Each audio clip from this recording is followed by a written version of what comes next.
सबसे पहले तो आप सभी को मेरा नमस्कार और आप लोगों को बधाई देना चाहूँगा कि इतना सुंदर कार्य का आयोजन आपने यहाँ मुरादाबाद में किया है। कमल भाई के जरिए मुझे इसके बारे में पता चला। अच्छा, इनकी आदत हो गई अब तेंदुलकर स्टाइल में खेलने की। आते हैं कहते हैं कि भाई मैं कुछ नहीं करूँगा, मैं कुछ नहीं करूँगा, और फिर 100 मार के चले जाते हैं। ऐसे ही 100 सेंचुरीज ऑलरेडी बना चुके हैं। तो पहले इनके लिए एक बार जोरदार तालियां। और आप सभी है कि मुझे पता है छोटे से कार्यक्रम को भी मैनेज करने के लिए कितनी मेहनत लगती है, तो उस सबके लिए आप सबके शुक्रगुजार हैं हम। बीच में आपने एक प्रश्न पूछा था जिसके लिए मैंने कह दिया था कि आपको मैं यहाँ मंच पर आके बताऊंगा कि क्या है उसका।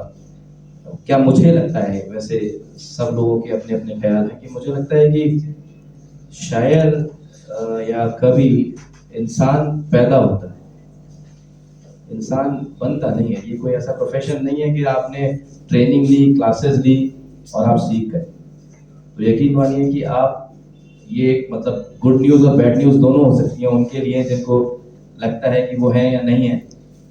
महज एक जिंदगी में आप आगे बढ़ते रहते हैं, फिर कोई एक दिन ऐसा आता है जिस दिन आपको कुछ ऐसा एहसास होता है कि हाँ ऐसा कुछ पीड़ा है या खुशी है या कुछ भी है जो आपको बिल्कुल आंतरिक महसूस होती है, और आप सोचते हैं कि इस पर कुछ लिखा जा सकता है, और अपने ख्यालों को आप लफ्जों को कागज पे उतारना शुरू कर देते हैं। वो अच्छा, बड़ा, बेकार, बुरा, वो हर किसी के लिए अलग अलग डेफिनेशन है उसकी, लेकिन वो अच्छा ही होता है आपके लिए जो आप लिखते हैं, क्योंकि वो सबसे बेहतर आप ही समझ सकते हैं।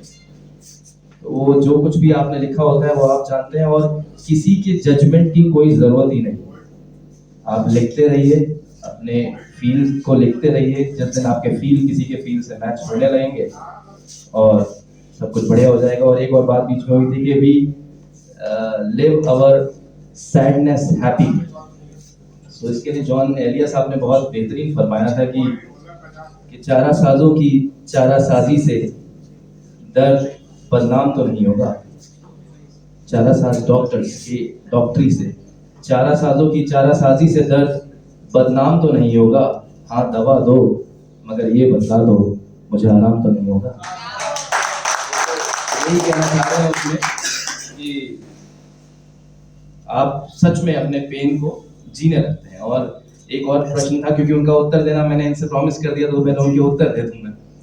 एक प्रश्न ये था कि क्या एक बार हो सकती है मोहब्बत, 2 बार हो सकती है? तो किसी शायर ने बड़ा खूब फरमाया था कि अगर एक ही बार होती तो मैं एक ही नज़्म लिखता।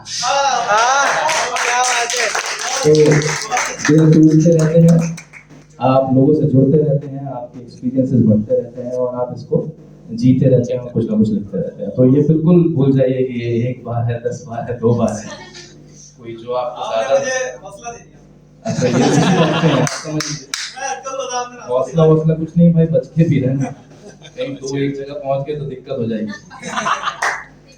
खैर, मैं चंद शेर पढ़ देता हूँ, फिर एक गजल पढ़ूंगा कि एक जिंदगी में ये बात जितना जल्दी हो आप लोग समझ लीजिए कि आप दुनिया को, कि आपने दुनिया को दिखाकर जीना है या जीकर दिखाना है। आप जितनी जल्दी ये क्लियर करेंगे अपनी जिंदगी में, आपके रास्ते उतने सुखद हो जाएंगे आपके लिए।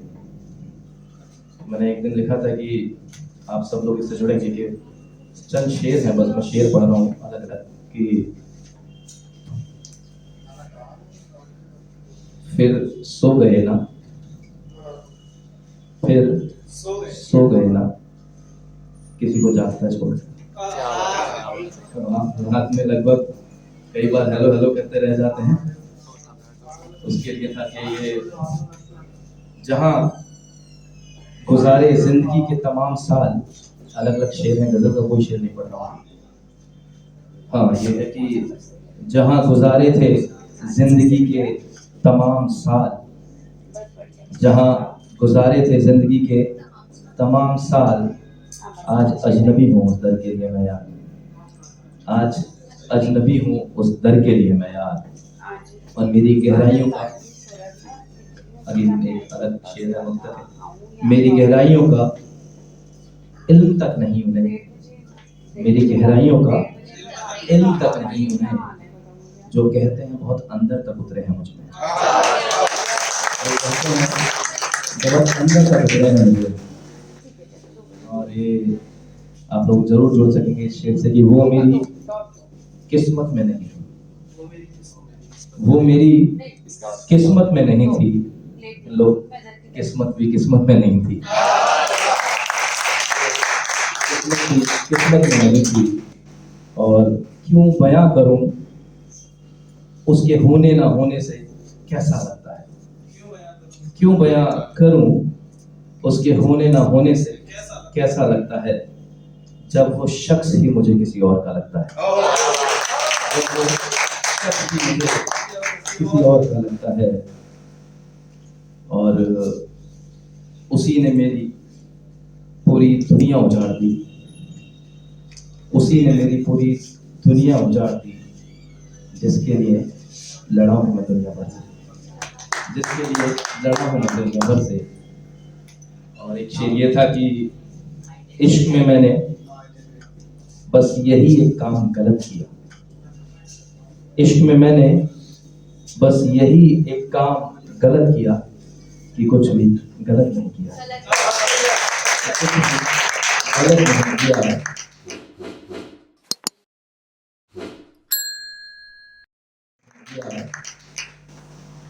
और क्योंकि आप सभी ने जो टॉपिक ऑफ द डे रखा था वो इश्क ही रखा था, तो उस पर ज्यादा पढ़ रहा हूँ आज कि यार ये आंखें, यार ये आंखें सोई नहीं रोई हैं रात भर, यार ये आंखें सोई नहीं रोई हैं रात भर।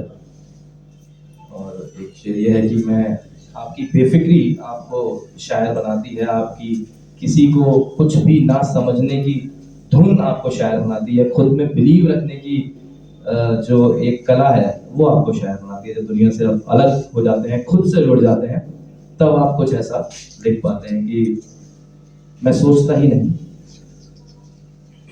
मैं सोचता ही नहीं कि कोई क्या सोचता है। तो आप खुद ही में रहिए, जिए इसे, और जितना निखर सकते हैं खुद को निखार सकते हैं लिखते रहिए। और एक चीज पे ये मेरे भाई हौसला अफजाई जा रहे थे, कह रहे थे कि मैं सही रास्ते पे चल रहा हूँ कि नहीं। तो अक्सर जिंदगी में बस यही होता रहेगा कि कल मुलाकात थी, आज बात है, और कल शायद याद है। तो ये फ्रेज जिंदगी का चलता रहेगा। चलिए फिर मैं गजल पे आता हूँ, क्योंकि समय निर्धारित है तो ज्यादा समय नहीं देना है आप लोगों का। गजल छोटी सी गजल है और मैं पढ़ता हूँ सीधे कि किस कदर चाहा है तुमको और कितना सताओगी, किस कदर चाहा है तुमको और कितना सताओगी, जान कहीं तुम मुझे भूल तो नहीं जाओगी, जान कहीं तुम मुझे भूल तो नहीं जाओगी, जान कहीं तुम मुझे भूल तो नहीं जाओगी। हर कसम जो तेरे साथ खाई थी, हर शिकन जो तेरे चेहरे से मिटाई थी, हर कसम जो तेरे साथ खाई थी, हर शिकन जो तेरे चेहरे से मिटाई थी, हर दिन जो तेरे साथ काटा था, हर रात जो जाग कर बिताई थी, कसम उन रातों की तुम्हें, अब मुझे और तो नहीं जगाओगी, जान कहीं तो मुझे भूल नहीं जाओगी।